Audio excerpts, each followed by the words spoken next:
Sulei Olunifesi from the University of Lagos, Nigeria. The Dr. Sulei, please come with us. Thank you so much. Yeah. 7 minutes. Yeah. Thank you, ladies and gentlemen. My name is Sulei Olunifesi, senior lecturer from the University of Lagos. Well, because I may not be able to go through all the slides, but let me tell you what I have in mind. What I have in mind is citizens' accessibility status in an emerging male city. It's about disabled people. See, I found out that disabled people, they're neglected, they're discriminatory, and if I'm talking about male city that's inclusive, that is open, disabled people must be factored in. It is infrastructural based. The access to information must be conducive to accommodate this so that they can cross the cultural and linguistic barrier. For those who are deaf, those who cannot see, how do they access information, how do they see information, and that is what my seminar is all about. So without wasting your time, I believe that accessibility is inclusiveness. The power of the web is its universality. Access by everyone, regardless of disability, is an essential aspect. So ICT must be equalizer of abilities. Otherwise, ICT will be introducing new barrier for persons with disabilities. So we have seen that lack of accessibility will become a barrier to access content, media, public service, and even the job market, which is bringing inequality to the disabled. So non-inclusiveness, we cannot achieve SDGs. You know what? Because those who are disabled, they have a large percentage in the country, in every way. And once these people are not able to factor in, what we're talking about is inequality, and I don't see how we can achieve SDGs by 2030. Now, if you look at the statistics about World Bank, you can read it later. These are estimated 25 million of the population in Nigeria are people with disabilities, probably highest in the northeast and lowest in the southwest. And then accessibility in relation to a male city, what I'm saying here is that if a blind person can use all functions of airline kiosk just as easily as sighted person, kiosks said to be fully accessible to blind people. That's inclusiveness. Cultural integration. A person who uses a wheelchair might find the same kiosk difficult or impossible to reach. Is then described as partially accessible or inaccessible to wheelchair users. If a person can read an internet content in his own language, irrespective of whatever language document were originally written, that's multilingualism. So I'm thinking about disability must be able to factor in inclusiveness, cultural integration, and multilingualisms. So accessibility is inclusiveness, is equality. So I'm saying that give disabled people a powerful tool in their ability to gain employment, increase disabled people's skills, confidence, and self-esteem, integrate disabled people socially and economically into their communities, reduce physically or functional barriers, and enlarge scope of activities available to disabled people. So what are we talking about? We are talking about a male city that gives information and communication to technologies and other means to enhance livability, vocability, and sustainability. Male city should be something that citizens can actively tune into. It should be interactive, it should be flexible, and then it should be able to use by anyone, regardless of age or ability. And then these so-called disabled people should be able to use ICT by all means. And should we concern about the global trends? The global trends is that since technology is going at a very high rate, as you can see the statistics, I don't have time to read it. Then,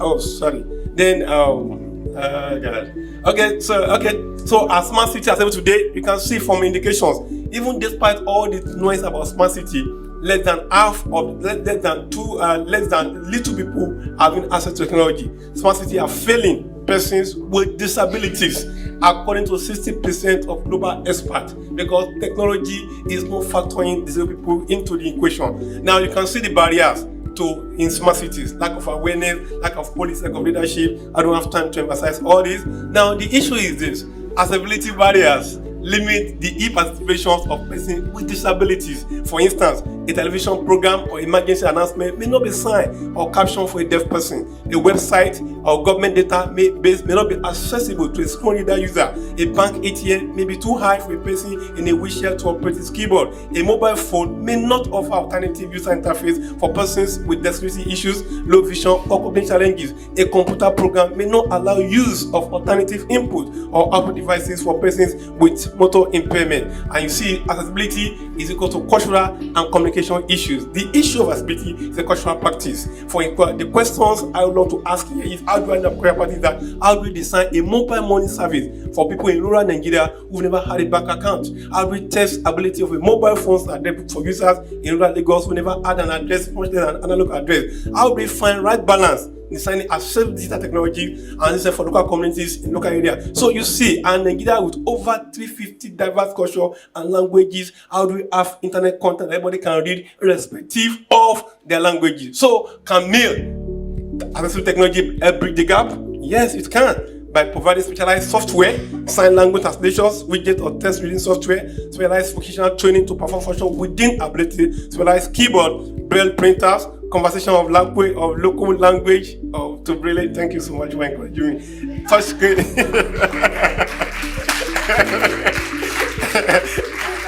Okay, I do have time. Okay, thank you so much. I want to put the time actually. Touch screens, customer workplace set up to fit a wheelchair. You see, I'm so passionate about disabled because if you don't have them inside, we are just talking about a city that is not inclusive, and that's no we are going to have what they call society, open society. So what is accessible technology? So how accessible it is? If you go by Article 3, General Principle, Article 9, it says enable person with disabilities to live independently and participate fully in all aspects of life. Ensure to persons with disability access on an equal basis with others to the physical environment, to transportation, to information and computer technology, including information and computer technology and systems. So usable by anyone regardless of age or ability, that is accessible technology. Make it easier to see, hear and use all ICT devices, and then personalized experience to meet all unique needs and preferences. So accessibility is universality. So how do we design product environment to be used by all people? The design for women diversity, social inclusion and equality. The first among the wide definition is that disabled right movement. There must be the second is that it must be accessible to all. I'm sorry, I'm rushing. So ICT which contribute to improving persons with disabilities, access to social and economic activity. These are the issues. The website, mobile device and devices, TV set, radio. How do disabled people, irrespective whether they are blind or deaf or harmed, how do they have access to information and media? So what are the missing solutions around up right now? People with disability, other people, citizen engagement, accessible to all, back end function. So this is it. Accessibility features for the blind and people with low vision. Challenge: cannot see screen, navigate website, use touch screens, keyboard, read because they are blind or they are lame. Solution: screen magnifiers, you can see it. Screen readers for computers and mobile phones.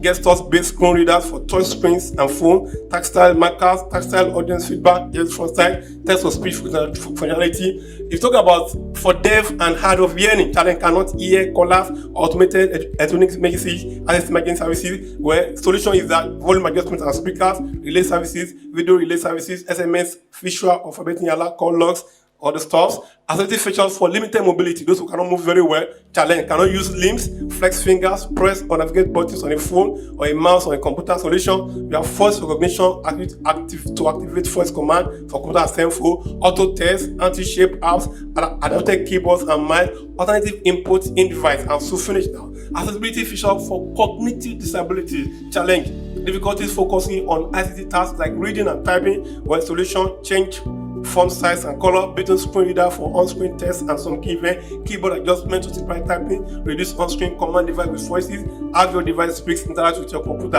Accessible, those for voting. This is the way smart city or a mill city can build accessible technology for people to be able to vote. And then I'll talk about the public access requirement, all this. I don't have time to go through all this, but these are movement in Nigeria, talking about people who are the bodies, NGOs, who are talking about laws, disability law being passed in Nigeria. And I'll tell you that, closing remark, people with disability are also people with extraordinary talent, I must tell you. Yet, they are too often forgotten. When people with disabilities are denied opportunities, they are more likely to fall into poverty, and people living in conditions of poverty are more likely to develop disabilities. As long as society excludes those with disabilities, they will not reach their full potential, and the poor in particular will be denied opportunities that they may deserve. Thank you, ladies and gentlemen. Thank you. Yeah. answer your question. Yeah. One second question to our friend from Nigeria. Please, I would like to ask you, since English is the official language in Nigeria, is there any internet content in, for example, Yoruba, Igbo, or Hausa? Okay, well, I think that's where we are coming from. Now, we want to have internet content that can address all those languages. So, like I told you, those three you mentioned, Hausa, Yoruba, Igbo, Major ones. these are the major ones. We have other 350 other dialects, and these people also, they are very many.